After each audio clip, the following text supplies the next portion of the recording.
section Commander Joe Bird, so that they'll all be standing. Okay, that's it. And then if there's, I'll pass the mic around. I'll go left to right, and just if you wouldn't mind introducing yourselves, you know, to everyone, where you're from, your name, where you're from, and all. And if there's anything off topic, if you get, you know, we get, you know, let us know afterwards, and we'll get the answers for you. Okay. All right, thanks. So Trey's doing sort of like New Year's celebration story for Nightside. I think he's live at 5. We don't have it. I guess that they probably have him live in Navy Pier because he's got. I guess he's like in an interview later this afternoon with someone who's like from Navy Pier. So I'm wondering if that just changes where we go for 4 and 6, or 4 at least. We could just do like a generic Chicago. Here? Maybe we could do it here. We could do like a, I don't know, like, since we're talking about like the entire city, we could also do like just like a generic aquarium, beauty shop, like the Skyline. Or like maybe like a, let's have like a CTA station or something like that, since they'll be talking about this. I don't know. I threw the ideas at the desk, so I'll see what they say. How are you doing? People We'll get shanked over there. station. I hit with wine bottles. Yeah, I don't mind the skyline show. I think that'd be good. But we got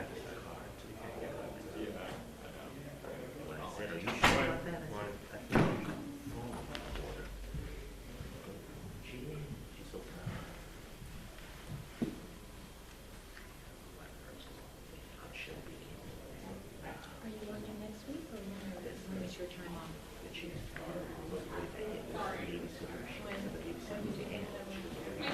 Minute, 2 minutes, 3-ish. Hey. Did they? Nobody. She don't miss them.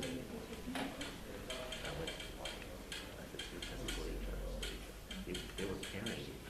Yeah, I remember that. So because you can. First stage. You good to go? First stage. Super cool. Right, right. I know what she did.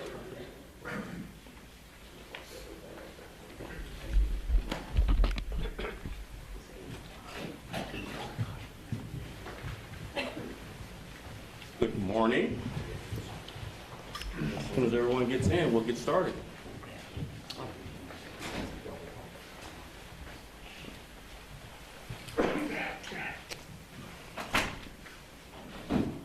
So we're here today to talk about New Year's Eve safety planning. I want to acknowledge to my left Commissioner Ken Meyer from the Department of Business Affairs and Consumer Protection. He's here with us, as well as many of our dedicated partners from Navy Pier. Every city department and agency plays a role in enhancing safety and working with the Chicago Police Department in many, many ways. That's because public safety requires collaboration and coordination on a 24/7, 365 day a year. All year round, CPD works in close partnership with the Office of Emergency Management and Communications to maintain public safety, and the same is true this weekend. We're ready for New Year's Eve and all the celebrations taking place across the city. Chicago Police Department will deploy an extra 1,300 police officers to ensure our neighborhoods and high traffic areas are covered and safe. We met with many of our hotels and businesses in the downtown area and across the city and other neighborhoods, as well as our Navy Pier partners who will be hosting the fireworks, as you all know. We developed a comprehensive security plan for events at Navy Pier, and officers will be visible in all of our retail corridors and residential areas in all parts of the city. We also have officers assigned on foot and bike in Millennial Park throughout the entertainment districts and throughout the entertainment districts across the city. and we're working with our CTA in expanding our presence across the transit system. And by the way, let me mention, the CTA will be offering free rides tomorrow night on New Year's Eve between the hours of 10 p.m. and 4 a.m. Officers will be doing everything they can to keep everyone safe, but we need our residents and visitors to do everything they can as well to celebrate responsibly. Look out for each other as well, and if you see anything suspicious or unsafe, please call 911. And please, please don't drink and drive. I also want to emphasize that celebratory gunfire is illegal and very dangerous. Bullets that go up must come down, and they come down at a speed and velocity that can kill. So we will be holding those accountable who are discharging firearms over the weekend and really at any time, and you will be held accountable. We all play a role in our safety. There's no reason we all can't have a safe and happy New Year's Eve and New Year's Day. And now I'll turn it over to Commissioner Ken Meyer for comments. Ken?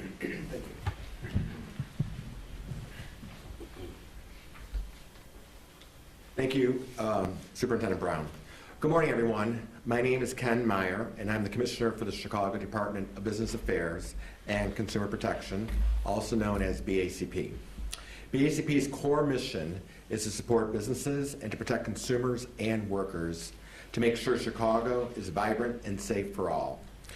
As New Year's Eve approaches, I hope the holiday will be enjoyable for people who join in the festivities at venues throughout Chicago. The City of Chicago insists that public safety be maintained in all hospitality and venues, including hotels, and that strict compliance with all regulations governing the service of alcohol be maintained just like any other night of the year. Additionally, we ask that you cooperate with all city agencies in an effort to monitor and control any liquor and public safety issues. I would like to remind the hospitality licensees of the following tips. If your establishment is hosting an event on New Year's Eve, please contact your local police district to advise them of the time and size of your event.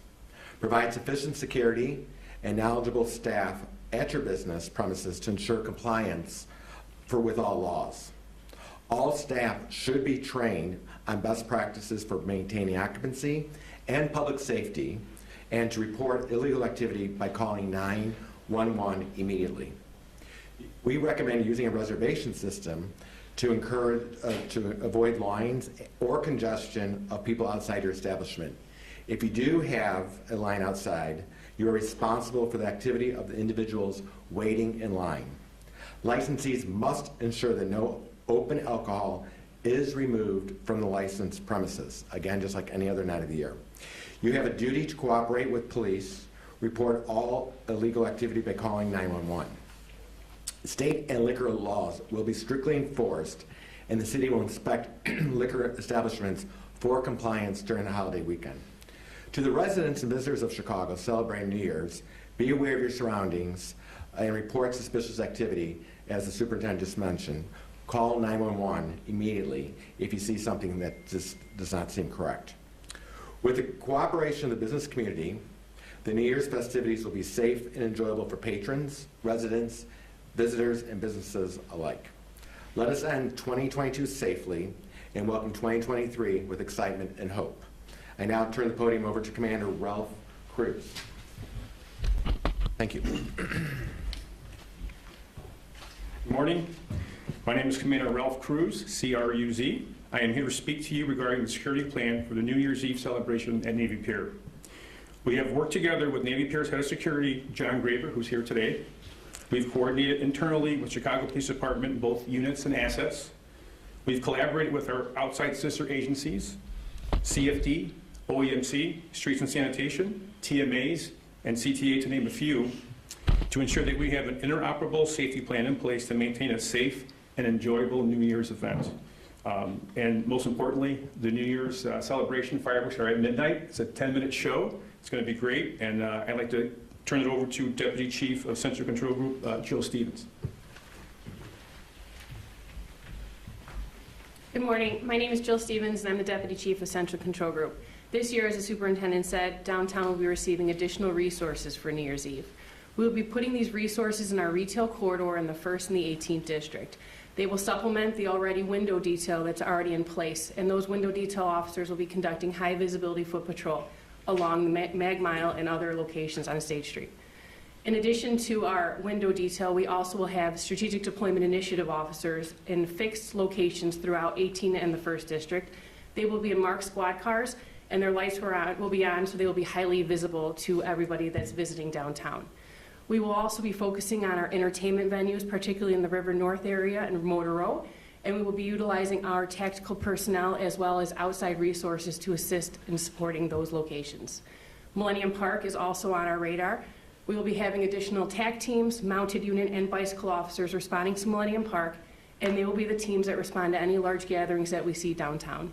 And we all hope that we have a safe and happy New Year, and we appreciate our partnerships with BACP, Millennium Park, and our community. And now I'd like to introduce Deputy Chief Gabriella Shimash. Thank you. Good morning. I'm Gabriella Shimash, the Deputy Chief of Area 3. In preparation for our New Year's Eve celebrations, we'll have extra resources, so you'll notice an increased police presence, especially in our entertainment corridors, Fulton Market, and along our Clark and Halstead streets in the 19th District. In addition, we've been working on safety and security plans with our hotels and our large liquor establishments. As always, we're going to be keeping an eye on large gatherings and any impromptu parties that are going to pop up. So we encourage everybody to celebrate responsibly and have a safe New Year. And on that, I will turn it back over to the superintendent. We'll take a few questions on topic if you have them first, and then we'll take a few off topic if you don't have any on topic. Morning, everybody. Lauren Victory from CBS Chicago. The one question that comes to mind, I know that there's a news conference later on this afternoon with some folks in the Chatham neighborhood that they're calling for liquor stores to close early because they feel like there's more crime and loitering on New Year's Eve. Just wondering what your thoughts are on that. We defer to community stakeholders much more than anyone else. They know the communities better than anyone, and so we would support anything the community calls for that renders our neighborhood safer. Happy New Year, everybody. My name is Christian. I'm with ABC Chicago. Really quick, just one clarifying point. You said there's going to be 1,300 additional officers working this weekend? Yes. Okay. What is your message to your entire department, who I'm sure want to be celebrating with their friends, their families, themselves this weekend, who are going to be out on the streets keeping the community safe? As you know, officer wellness is a big part of our strategy. If officers are not well, then they can't very well take care of others. And so we really emphasize officer wellness. Our work obviously requires us many times to be away from our families and to be subject to a lot of dangerous circumstances. And so it's really important that officers know about the services that are available, particularly peer support, particularly employee assistance, as well as our chaplains and all of our programs as it relates to officer wellness. And so we have continued to emphasize that. We have hired 17 clinicians this year who will be available for our officers. We have opened 2 off-site locations near officers' neighborhoods where they live in the city so that they can go to a non-city facility for services for them and their families. And so again, we can't emphasize enough how important officer wellness is, particularly on nights like tomorrow, where they'll be away from their family when they'd rather be home celebrating like everyone else.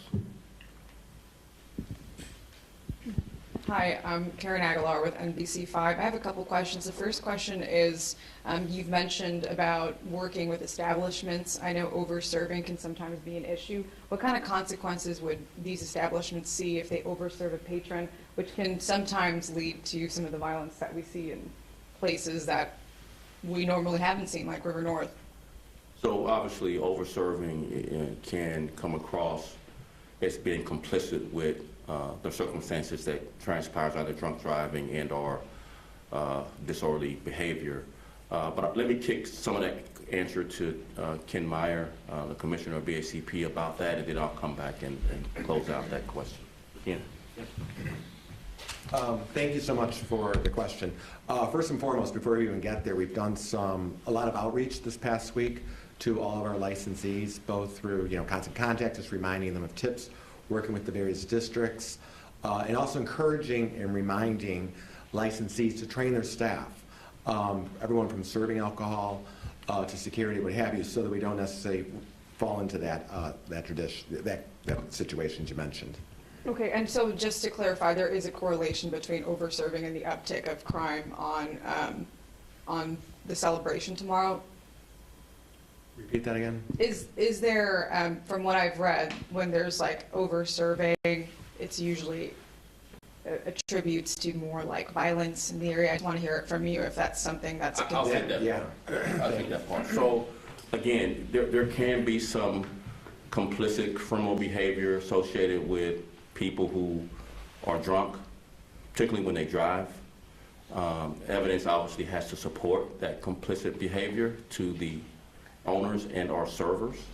So we discourage over-serving because obviously, number one, you don't want that behavior to lead to someone's life being taken. You don't want it on your conscience, nor do you want to be charged criminally with being complicit by over-serving. So we just want to highlight it. I think what Ken said is quite appropriate. We want to train your staff.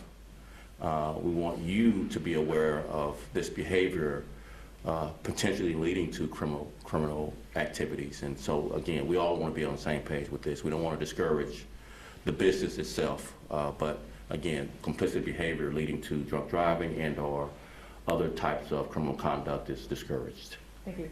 Gainer.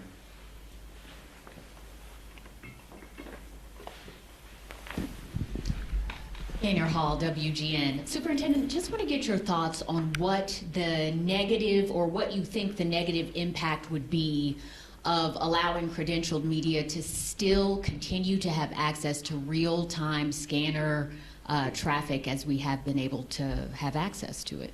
So we've written an op-ed on this, sharing our opinion. Officer safety is first and foremost as it relates to real-time transmissions, and we've expressed that in great detail. Not one officer's life being put at risk because of those transmissions. In addition, there's obviously a lot of private confidential information on victims and witnesses that are shared over the radio that we also are concerned about. So, but number one is obviously officer safety.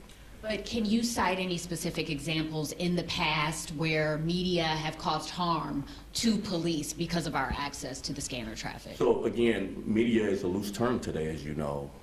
Anyone with a blog or a website can,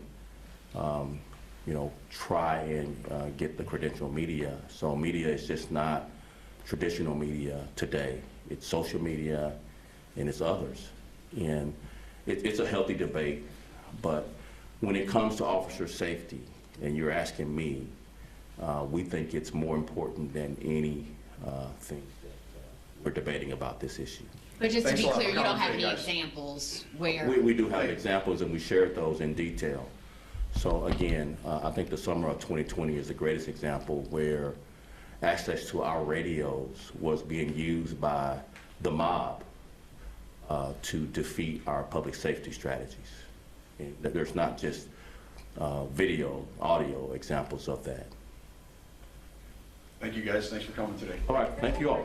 Happy New Year. Real quick, one last one. Yes. Okay. Just real quick, we've been reporting about plans to house migrants at 6420 South University. Just wondering what you can tell us about the safety plan CPD is working on, so residents there can have a little bit more. We can get that to you offline. We certainly have a response to that. Thank you very much. Anything on year-end crime statistics, Superintendent? Yeah, we've done various interviews. I think we had one for you that we had to cancel because we're doing this interview, so that's an appropriate question. So Shootings are down 20% today. Homicides are down 14% today. And carjackings are down 10%. Gun recoveries, our officers who recovered more than 12,000 illegal guns off the street.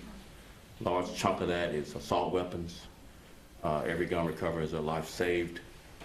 Our gun violence is going to be not only lower than 2021, but lower than 2020 and lower than 2016. And so we are making progress, but one gun crime is one too many. One carjacking is one too many. And as you know, we've seen a spike in auto thefts, particularly the Kia and Hyundai models. And so we want to work with those manufacturers to do some crime prevention as well as encourage them to recall those models so that the steering columns can be fixed so it's not such an easy car to steal. So again, great question, but our work is never done. We're never satisfied. There's always another case to solve. So thank you for the question. Happy New Year's, everyone. Take care.